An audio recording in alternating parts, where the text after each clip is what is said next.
E nós aqui, então, estamos com uma série de mensagens novas, como eu já comentei com vocês na saudação, no controle das emoções. Vamos lá, vamos fazer uma pesquisa aqui, rápida, eu peço que vocês participem, todos participem. Quem aqui já se sentiu em algum momento ansioso?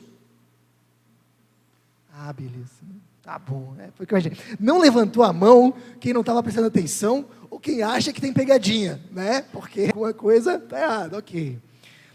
Vamos lá, segunda pergunta, peço que todo mundo participe da mesma forma, tá? Levanta a mão quem quis estar ansioso. Não, né? A gente não quer, né? Muitas vezes a gente sabe que a ansiedade atrapalha. A gente sabe que às vezes ficar ansioso antes de uma prova não é uma boa, ou antes de uma apresentação. A gente sabe que a ansiedade é desconfortável. A gente muitas vezes, se não todas as vezes, nós gostaríamos de não senti-la, mas a gente acaba sentindo. E isso a gente consegue perceber uma coisa muito simples, mas que é fundamental para essa série de mensagens. Controlar as nossas emoções é um grande desafio. É um grande desafio. E não conseguir controlá-las nos prejudica de diversas formas. E não é só com a ansiedade. A gente sabe que a gente não deveria se irritar, ou que a gente não deveria falar com alguém motivado por raiva, mas às vezes a gente faz, e acaba magoando uma esposa, um marido, um filho, prejudicando um trabalho. É difícil controlar as emoções, é um grande desafio, e muitas vezes a gente não fala sobre esse assunto. E a gente vai tirar esse mês para a gente aprender um pouco a como lidar com todas essas emoções de uma forma saudável e a controlá-las no nosso coração. Bom, Jorge, como é que eu faço para controlar as emoções? Qual que é o pulo do gato? O que a gente poderia fazer para lidar com elas? Porque na maioria das vezes a gente acredita que as emoções, a gente não tem controle, elas simplesmente aparecem. Mas não é assim. Ricardo Barbosa de Souza é hoje um dos maiores escritores cristãos no Brasil. Ele é alguém muito capacitado, que escreveu excelentes livros, já tive a alegria de ouvi-lo pessoalmente algumas vezes. Num livro chamado Pensamentos Transformados, Emoções Redimidas, um livro que vale a pena você ler, ele diz o seguinte: alguém pode chamar você de gordo ou feio, e isso pode provocar uma grande crise de autoestima ou uma boa risada. Vai depender do que você pensa a respeito disso. Gente, isso faz todo sentido.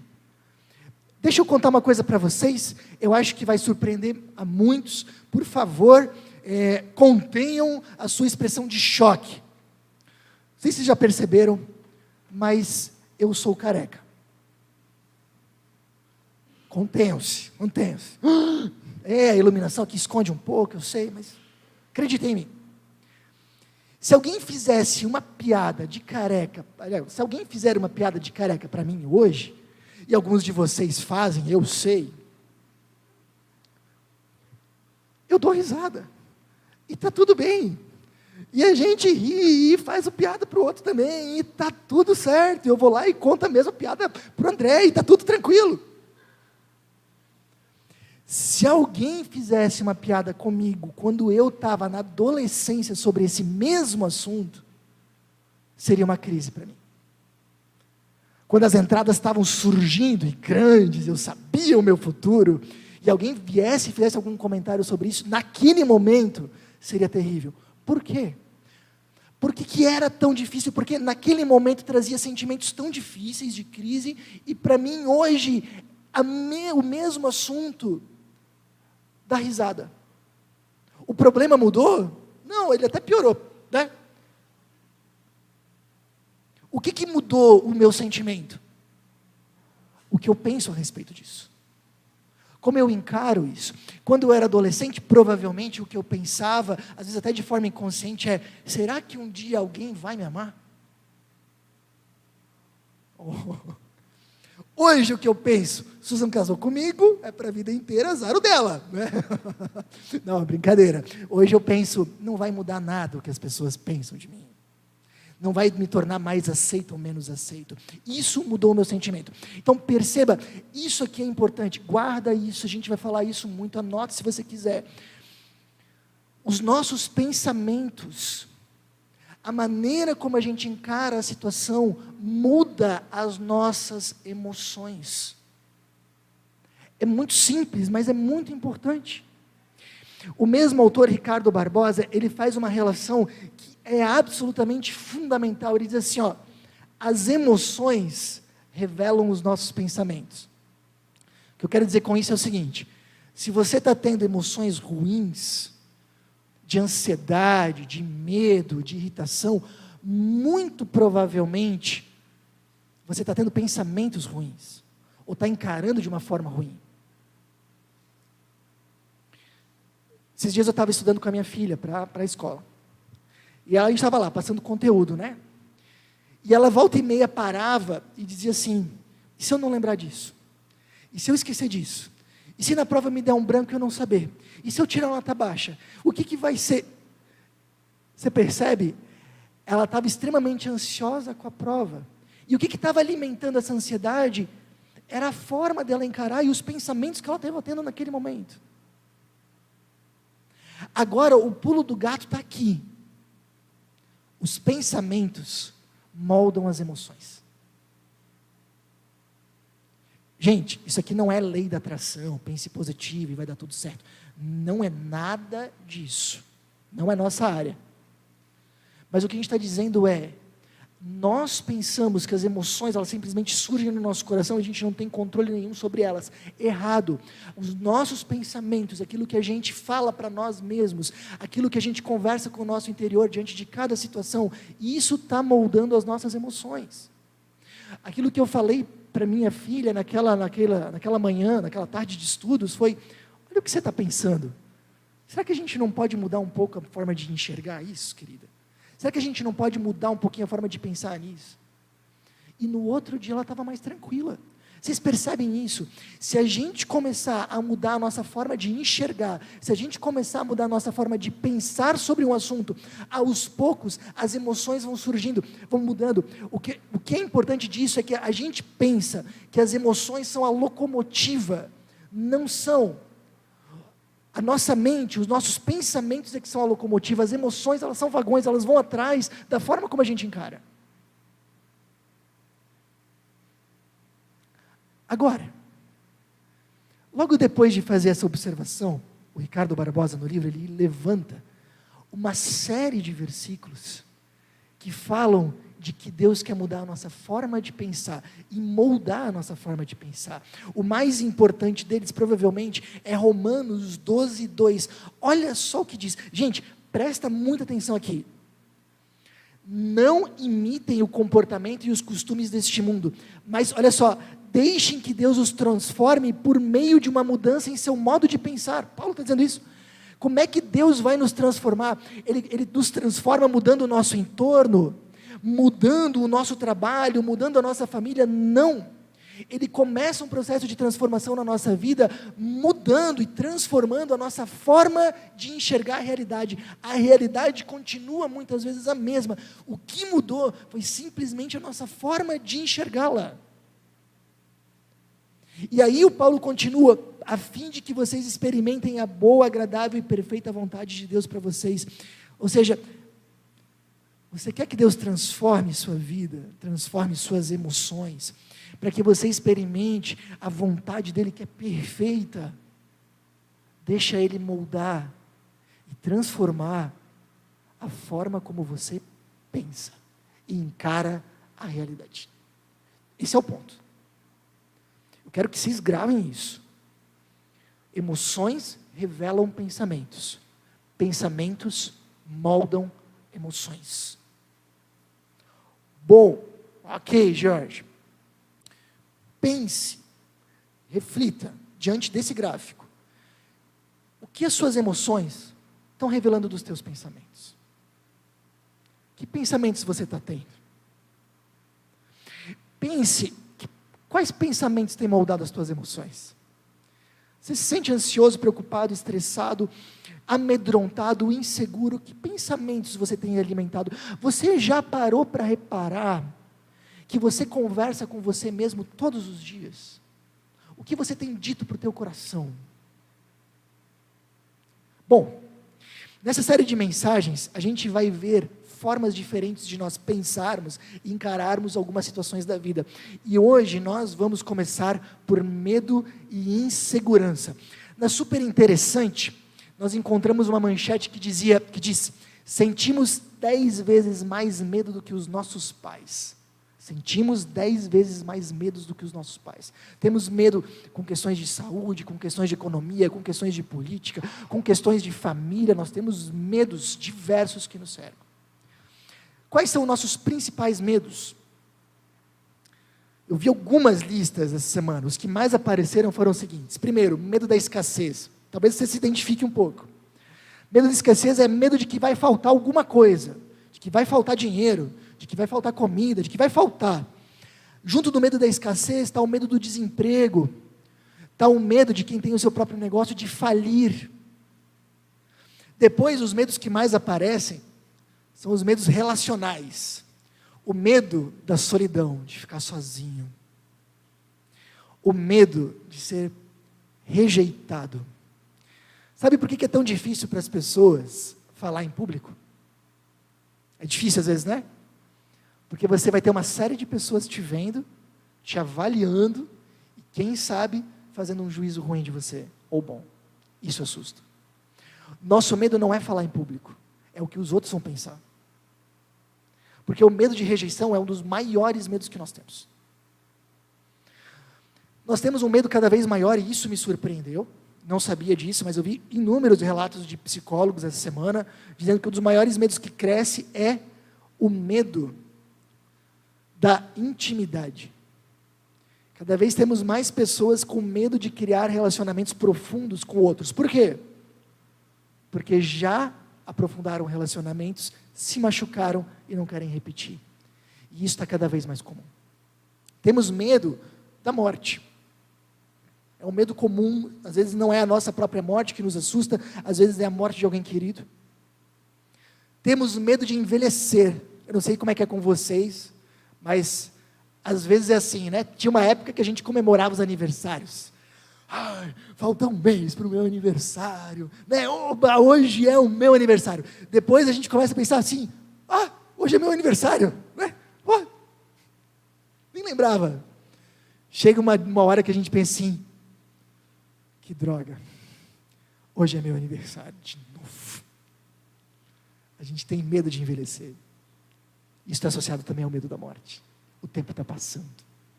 Bom, não sei se vocês se identificam com um medo mais ou menos, mas a nossa vida é cercada de medos. Como a gente pode lidar com eles? Esse é um tema que a gente poderia falar de inúmeras formas e usando muitas passagens.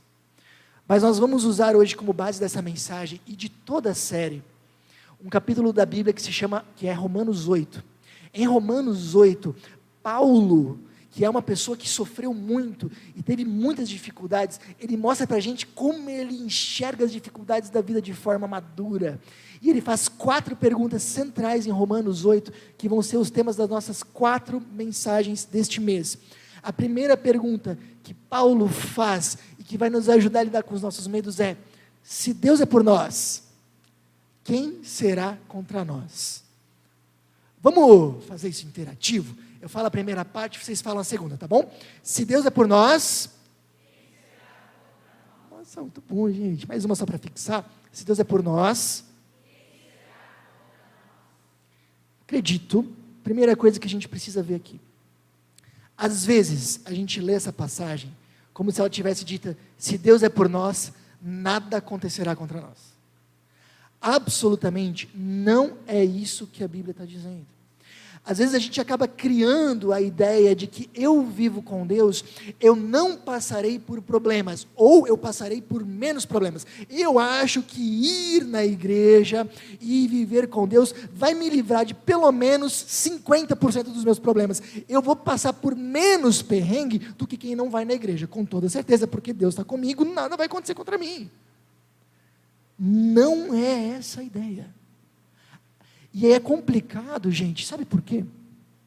Porque muitas vezes, igrejas que não têm uma boa leitura da Bíblia, estimulam esse tipo de ideia. Não, se você é cristão, as coisas não vão acontecer. Determina, manda, tenha fé. E aí, quando dá problema, a gente ganha uma grande crise de fé.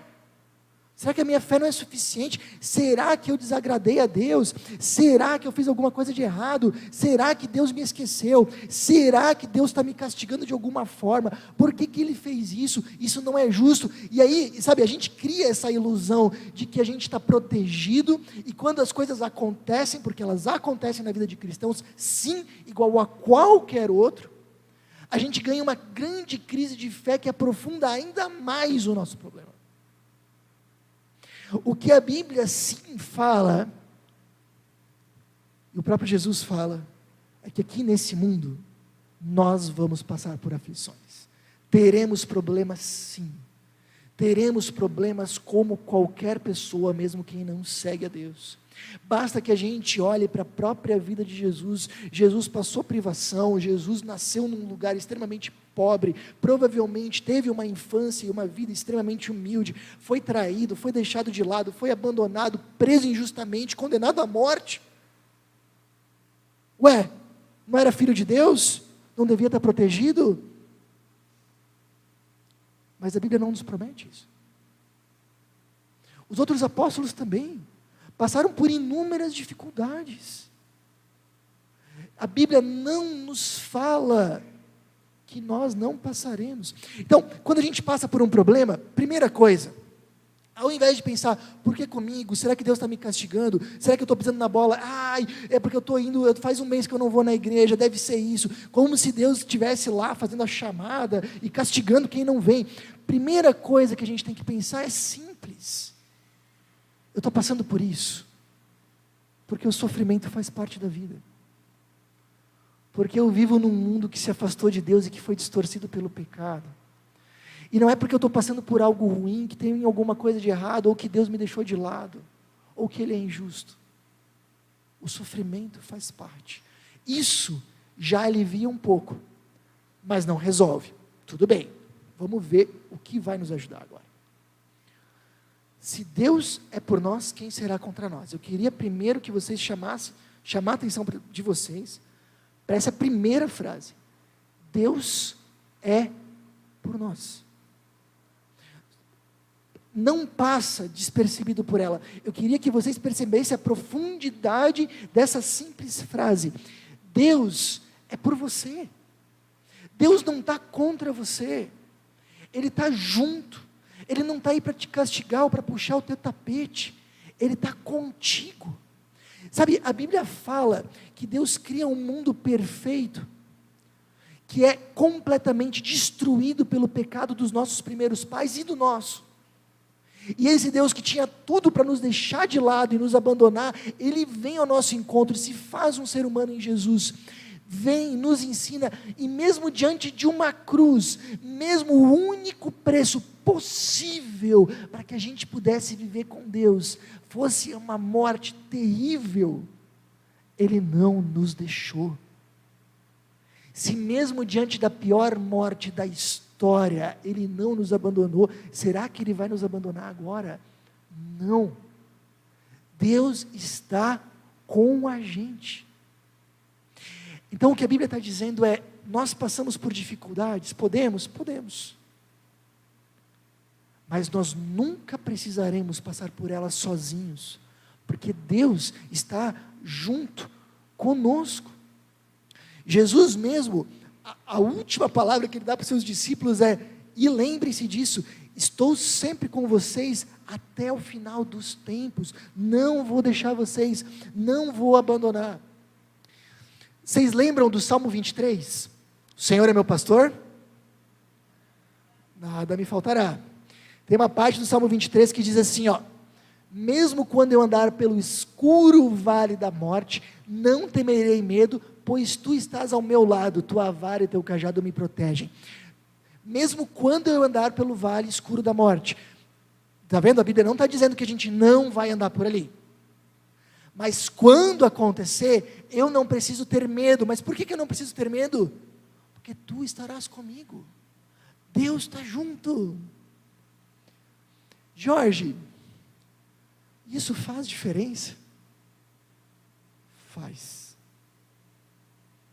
Imagina que você tem um problemão. E você não tem ninguém para dividir. Você não tem ninguém com quem conversar. Você não tem ninguém que possa orar contigo. Você não tem um ombro para chorar. Você está completamente sozinho no seu problema. Me diz uma coisa. Esse problema não vai parecer muito mais pesado? Sim ou não? Agora imagina que você tem um problemão e você tem um grande amigo. Pessoa que vai sempre do teu lado. Ou pode até mesmo ser o marido ou a esposa. Você conta o seu problema. E aí o que ele ou ela falam para você é: isso não é problema meu. Te vira. Dá teus pulos. O problema vai continuar pesado? Muito. Até mais. Porque agora somou o problema da decepção com a pessoa. Certo? Já falei para vocês, no casamento, atenção, não tem mais problema meu e teu. Não existe. Fica a dica, tá? Tudo é problema nosso. Segue adiante. Agora imagina que você tem um grande problema. E você conta para esse seu grande amigo, para o seu marido, para a sua esposa, para alguém. E essa pessoa diz assim, ó: não se preocupa. Eu estou contigo. Eu não vou te deixar. Se você precisar conversar, pode me ligar a qualquer hora. Se você precisar chorar, tem um ombro. E a gente vai pensar juntos numa solução. Tem uma saída e a gente está junto nessa. Você não vai carregar esse piano sozinho. Eu vou estar contigo e não vou te deixar. O problema ficou mais leve ou não? É o mesmo, mas ficou mais leve. Gente, o que eu estou dizendo para vocês é que o próprio Deus, Ele nos diz: eu estou com vocês. Eu não deixei vocês mesmos diante de uma cruz, eu não vou deixar agora. Seja lá o que for que você está passando, eu estou junto. E você encontra em mim alguém com quem você pode conversar, um ombro para chorar, e nós vamos juntos caminhar em direção a uma solução.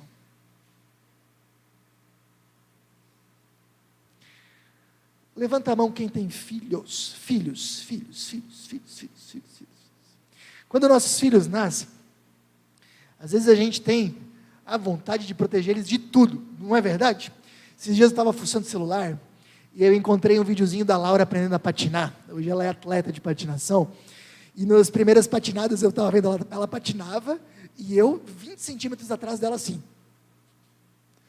Qualquer coisa, estou aqui, seguro. Sendo muito sincero, Suzane de prova, se eu pudesse viver assim atrás dela, eu viveria. E dele também. Se eu pudesse proteger eles, para que eles nunca se magoassem, para que ninguém os rejeitasse, para que ninguém os magoasse, se eu pudesse proteger eles para que eles nunca caíssem, para que a vida deles fosse só boa, eu teria essa vontade, eu tenho esse impulso dentro de mim. Mas me diga uma coisa, se a gente fizesse isso, que filhos nós teríamos? Imaturos, problemáticos, mimados, possivelmente ingratos. Então o que a gente faz com os nossos filhos? É difícil, talvez seja uma das partes mais difíceis de ser pai e mãe. A gente deixa que eles caiam. Mas a gente está lá para juntar eles. A gente deixa eles passarem pelas coisas. Mas a gente tenta, na medida do possível, passar junto. Você percebe que é isso que Deus faz? Ele não nos isola do problema, mas Ele passa junto. Eu estou junto. Não vai ter lugar escuro que tu possas passar, que eu não me disponha a estar junto. E a única coisa que pode fazer com que eu não esteja do teu lado é se você não me querer lá. Agora, pensa comigo, o pensamento que nós deveríamos ter diante de um problema é: Deus está comigo em qualquer situação. Como isso muda os nossos medos? Talvez a gente vai ter medo assim, e se faltar? E se eu não tiver o suficiente? E se eu perder meu emprego? Deus está comigo em qualquer situação. E isso é muito real. Deixa eu contar uma história para vocês. Eu não sei se eu já contei ela, mas ela é boa. Um casal na faculdade era muito querido e amado por todos. E na faculdade de teologia, alguns conheceram na semana passada no congresso, onde nós estudamos, a gente estudava de manhã, de tarde e de noite, então era integral. A gente não consegue trabalhar, e a gente depende que pessoas nos sustentem lá. E esse casal, muito amigo nosso, passou por um grave problema financeiro, e a gente não sabia, eu só fiquei sabendo um tempo depois. Mas aconteceu, e eles nos contaram, que chegou um momento que eles fizeram o almoço, terminaram o almoço, comeram o almoço, e eles sabiam que eles não teriam comida suficiente para a janta. Eles não tinham mais. E eles não tinham mais dinheiro para comprar. Eu nunca passei por uma situação dessas. Eles passaram. E eles, naquele momento, depois do almoço, se ajoelharam e disseram: Deus, a gente entrega essa situação nas tuas mãos. Se tu quiseres prover o necessário, tu podes. Se não, Senhor, que tu nos dê força para passar pela fome. Que oração para se fazer, né? E eles falaram que era de noite, a fome estava apertando bastante, tocou a campainha deles. Era um amigo. E o amigo disse para eles: tudo bem? Tá, tudo bem. Não falaram nada, né? E o amigo disse: eu estava na pizzaria com a minha família, a gente estava lá jantando juntos, estava muito bom. E na hora que eu estava no caixa, eu comecei a lembrar de vocês, de tudo aquilo que a gente viveu, de tudo aquilo que vocês me ensinaram, e eu tive uma grande vontade de trazer uma pizza para vocês. Vocês aceitam? Ele pegou aquela caixa, agradeceu, fechou a porta e chorou. Deus está com a gente. Isso significa que às vezes Ele vai prover. Se Ele não prover, Ele vai dar força. Mas a gente pode ter uma certeza: Ele está conosco. A gente pode ter medo de desemprego, ou de falir, ou de qualquer outra coisa, Ele vai estar junto. A gente pode ter medo de ser rejeitado pelas pessoas, e a gente pode ser rejeitado pelas pessoas, e Ele provavelmente não vai nos proteger disso. Mas mesmo sendo rejeitado de alguma forma, a gente vai poder ouvir uma voz dentro de nós, sussurrando, dizendo: mesmo que essas pessoas te rejeitem, eu não. Não importa o que você faça, mesmo que você fale, mesmo que você não seja um bom profissional, mesmo que as coisas dê tudo errado, você ainda será um filho amado meu, uma filha amada minha. A gente pode ter problemas, sofrer abuso, passarmos por relacionamentos abusivos. Isso vai nos marcar e nos ferir, vai. Mas Deus vai estar junto. Isso significa possivelmente que de alguma forma a gente vai entender no nosso coração: aquilo que a gente passou foi só um capítulo da nossa história, não é a história inteira, outros capítulos virão, e se teve um capítulo marcado pela dor e pelo abuso, os próximos não necessariamente serão. Se abra para novos capítulos. Passar os problemas com Deus faz toda a diferença. Gente, antes de vir aqui para Chapecó, Susan e eu tivemos muito medo. A gente estava vindo para uma cidade diferente, para começar uma comunidade quase do zero, numa cidade desconhecida, numa realidade nova e em meio a uma pandemia. Era assustador. E não tinha nada nesse mundo, pessoa nenhuma nesse mundo que poderia dizer que não teriam problemas. Mas a gente tinha uma certeza, e essa única certeza nos bastou. E nos segurou em todos os momentos difíceis e fáceis. Deus estaria conosco.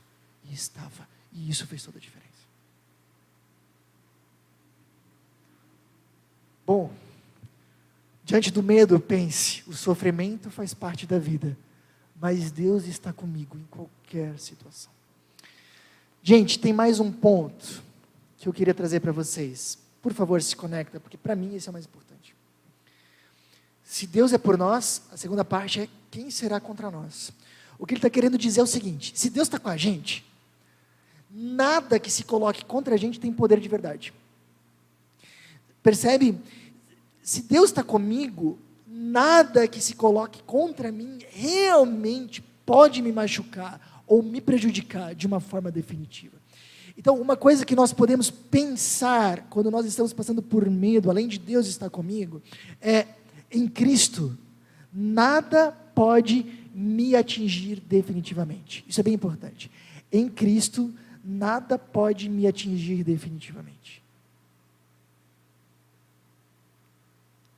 Sabe,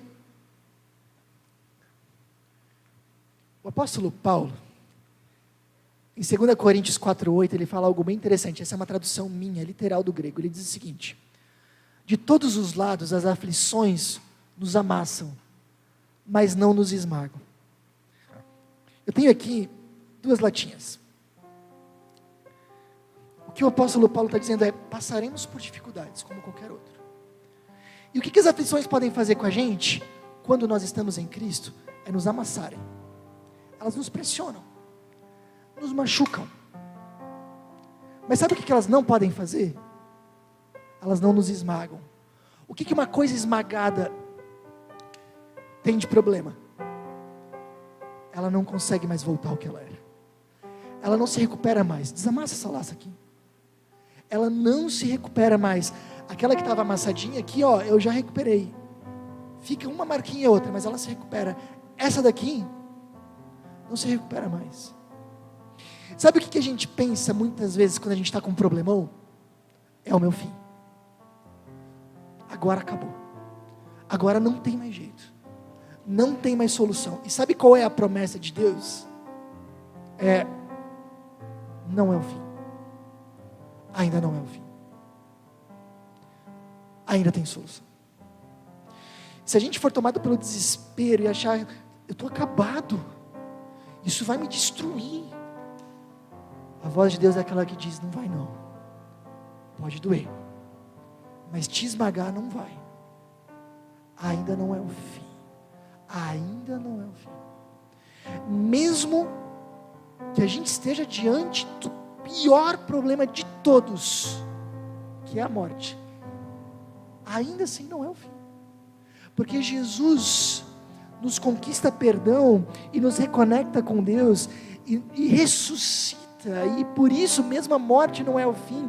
Tem uma história linda que eu sempre gosto de relembrar. Uma vez um pastor perdeu a sua esposa. É uma história real. E doeu muito, e ele demorou muito para se recuperar. Mas ele conseguiu aos poucos se reerguer através da fé que ele tinha em Jesus, crendo que de alguma forma Deus estava com ele. Mas o seu único filho não se recuperou. E ele estava envolvido na amargura, pensando: como Deus deixou isso acontecer com a minha mãe? E o seu pai, pastor, que já tinha ajudado centenas de pessoas, não conseguia ajudar a única que ele realmente queria: seu filho. E um dia eles estavam no trânsito, no engarrafamento. E um caminhão passou na contramão, de uma forma que a sombra do caminhão, só a sombra, cobriu o carro e passou. E aí o pai perguntou para o filho: filho, você preferiria ser atropelado por um caminhão ou pela sombra de um caminhão? E aí o filho disse: pela sombra, pai, é claro, né? Porque a sombra pode nos cobrir, mas não nos machuca de verdade. E aí o pai disse: a sua mãe foi atropelada pela sombra da morte.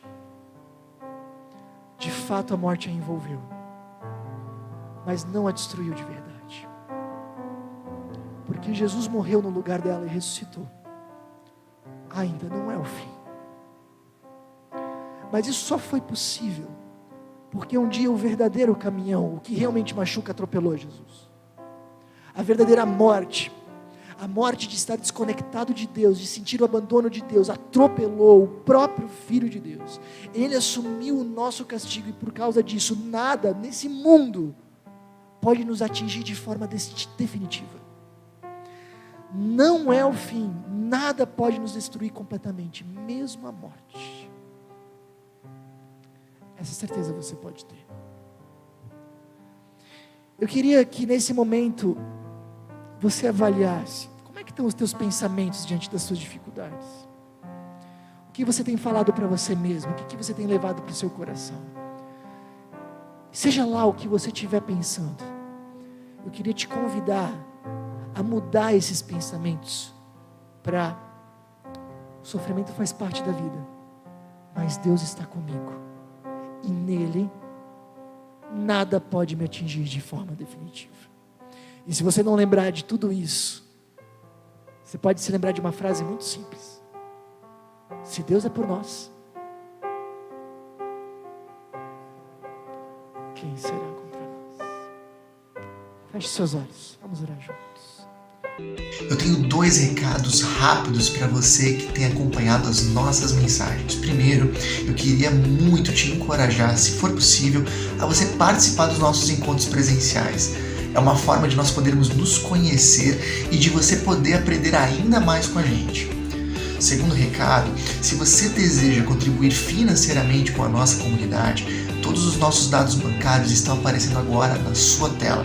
Essa é uma forma importante de você nos ajudar a espalhar ainda mais a mensagem de Jesus para fazer a diferença no coração de ainda mais pessoas. Pense nisso. Até a próxima!